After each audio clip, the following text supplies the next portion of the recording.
Hello everybody, my name is Helen, and today we're going to talk about all of the stories that I ate in the month of March. Why did I say it that way? We'll never know. In the month of March, I read 4 comic books, 4 novels, I watched 5 TV shows, I watched 2 movies, and I played 1 game. I had to turn my fan off for this and it's warm. I hate it. And let's just jump right into it. So the first thing that I read in March was volume 4 of Paper Girls by Brian K. Vaughan, and this is the last volume that's currently out that I know of, or at least that I think that my library has. This whole series is great. I really like it. It seems to divide a lot of people. It's very Stranger Things-esque, but with an all-female cast, and it's great. This particular volume wasn't my favorite of the whole series. That spot still goes to volume 3, but it was very good, and I gave it 4 out of 5 stars. And the first movie that I watched was Fellowship of the Ring, so the first movie in the Lord of the Rings trilogy.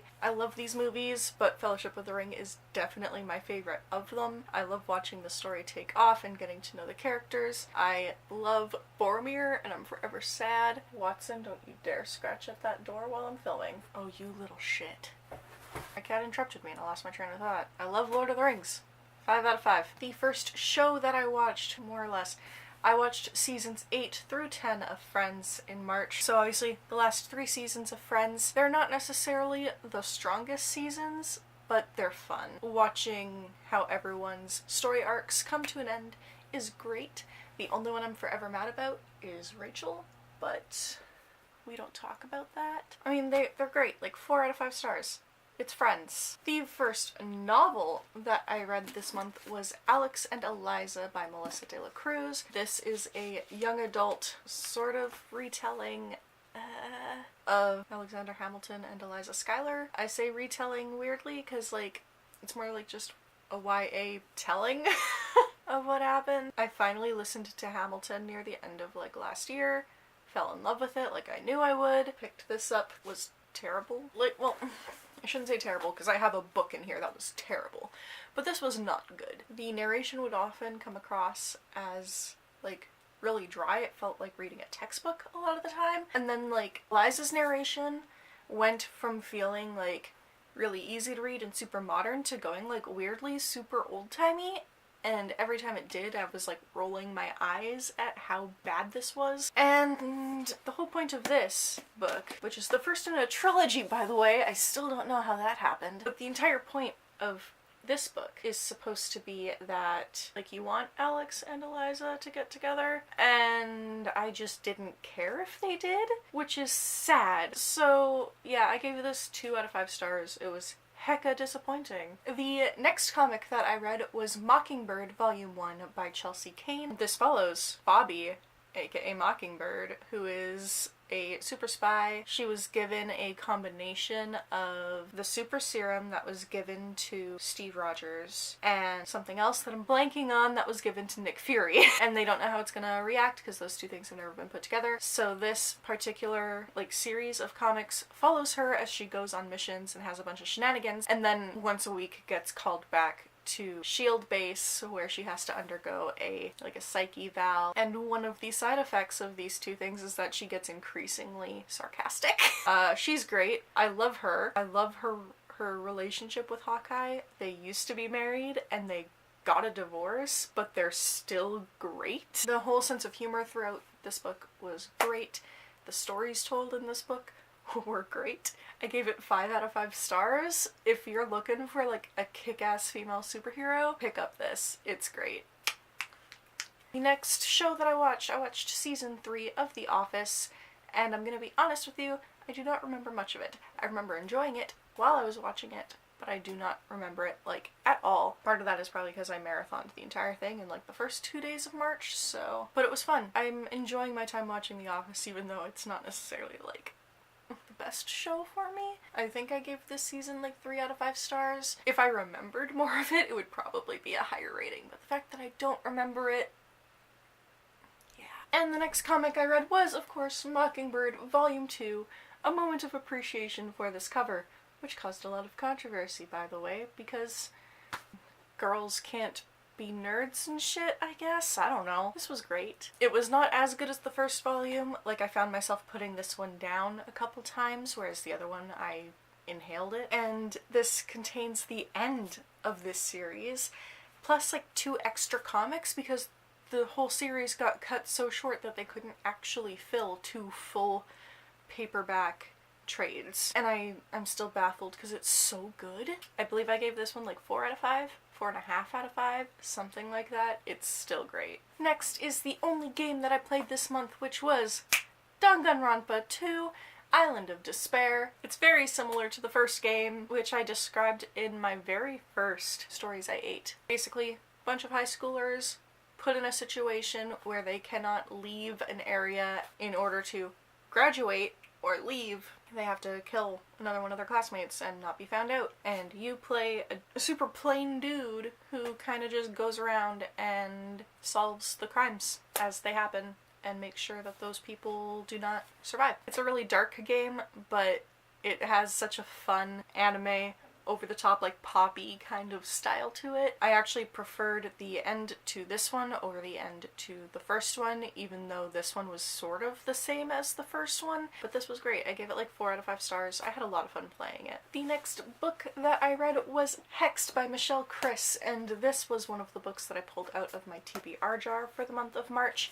and it follows a girl named Indigo, and her mom is the owner of an occult shop. Indigo is a cheerleader, and she's one of the popular girls. A whole bunch of shit goes down, and she finds out that she's a witch, and that there's another group of people called sorcerers. I think they're sorcerers. And she has to learn how to be a witch very quickly from this boy Bishop, who is a warlock, and he's hot as fuck, and he's also a bit of a dick and kind of a creep, but like, he's funny, so whatever, I guess. It was so much fun to read. It's no literary masterpiece, you know, it's not gonna win any awards, but it was fun.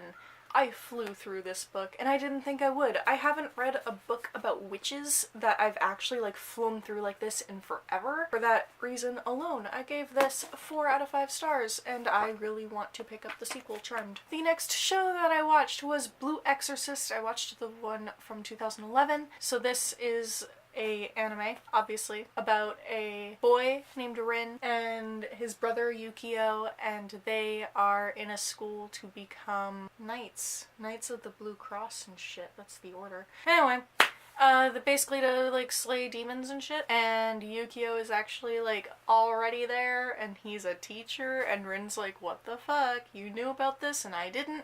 And the whole big thing here is that Rin is the son of the devil himself. This is a really, really fun show, and I really enjoyed my time watching it. I'm mildly in love with Yukio. It's no big deal. I feel like this has become a staple in anime community for like newer people who are introducing themselves into the world of anime. It falls into the same kind of category as like Naruto and Bleach, but in my opinion it's better than both of those. Probably because it's only 1 season, so they didn't add in a whole bunch of filler. And apparently this was redone in 2017, and I might have to go and check it out. I gave this like 4 out of 5 stars. It's a lot of fun. The next book that I read this month was Wild Blue Wonder by Carly Sorosiak, and I read this because I was watching My Coworker Chooses My TBR tag on the Owl Crate channel, and Corey randomly pulled this off the shelf for Karina, and she ended up really liking it, and she said it's like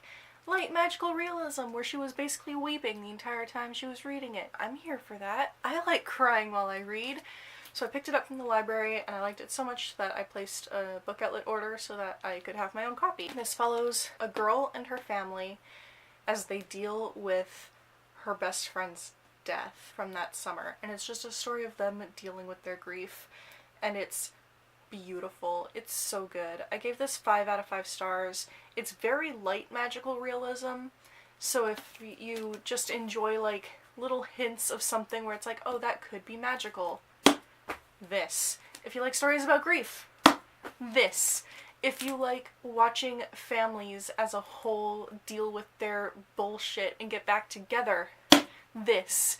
If you enjoy a grandmother who's a kick-ass lady, this. 5 out of 5 stars. I can't recommend it enough. I've been like pimping this book out to people for the last month. The next and final comic that I read in the month of March was called My Brother's Husband, and it's a manga. And this follows a man and his daughter, his brother's husband from Canada, comes to stay with them for a bit because his brother has died. The story is a lot of this man kind of dealing with the internalized homophobia that he doesn't realize he has. Through like seeing his daughter interact with his brother's husband, he learns that the way he's been thinking about it is wrong. There's also like a really interesting culture dive into everything because they live in Japan, and then Mike, his brother's husband, came from Canada. So there's some cultural differences, and they're very the way they're explored is very interesting. I absolutely loved this. I give it 5 out of 5 stars. The next show that I watched was Jeopardy, because they had some collections go up on Netflix, so I watched like 2 or 3 of them. It's Jeopardy. It's great. 4 out of 5 stars. The next, I go to say real show, but the next show that I watched was Fruits Basket, the version from 2001. And again, this was like a childhood favorite of mine. And this follows a girl named Toru, and she, through a bunch of circumstances, finds herself living with the Somas. And the Somas have been cursed by the Zodiac. So certain members of the family are basically the animals of the Zodiac. If they're hugged by someone of the opposite sex or they're under extreme stress, they turn into that animal. It's a whole thing. It sounds weird, but trust me, it's so good. I love it. And I watched this in preparation of the new anime coming out, which is so beautiful. 5 out of 5. The next movie that I watched was the 2017 version of Beauty and the Beast. I watched this movie a lot. I like it a lot.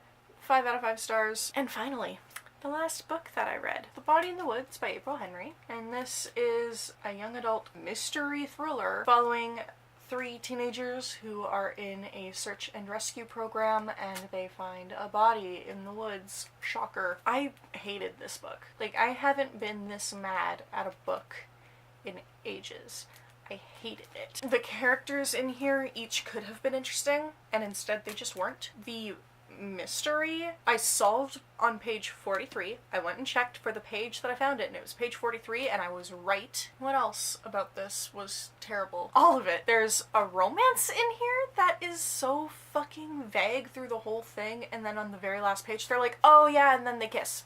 And it's done. This is not thrilling at all. I don't know why it's labeled as a thriller. I gave it 1 out of 5 stars. It was trash. Yeah, so those are all the stories I ate in the month of March. Have you guys seen or ingested any of the stories that I talk about this month? If so, you should let me know your thoughts about them down below.